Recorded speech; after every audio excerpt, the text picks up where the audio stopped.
Sister நான் படிக்கலை sister. மூணாம் வகுப்பு தான் படித்தேன் சிஸ்டர். அதனால் என்ன, படிப்புன்றது வந்து வாழ்க்கைக்கு வந்து தேவையே கிடையாது. அனுபவம் தான் வாழ்க்கைக்கு தேவை. படிப்பு வந்து நம்ம வாழ்க்கையை கற்றுக்கிறதுக்காக கொடுக்கறது தான் அது. ஹாய் சிஸ்டர், யார் இது? அமுதா. அமுதாவா? Hi sister. சகோ நலமா? நல்லா இருக்கும். 2 பேரும் இவ்வளவு மெதுவாக அமைதியாக பேசுகிறீங்க.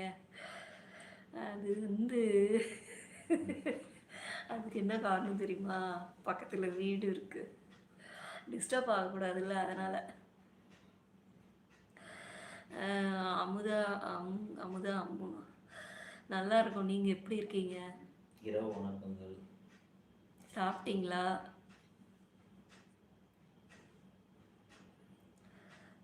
படிக்கலைன்னு வருத்தப்படாதீங்க பாண்டி தம்பி. அது ஒன்றும் பெரிய குறை கிடையாது லைஃப்பில். படித்தவங்கள விட இன்றைக்கி படிக்காதவங்க தான் எல்லாமே டாப் பொசிஷனில் இருக்காங்க. தவறான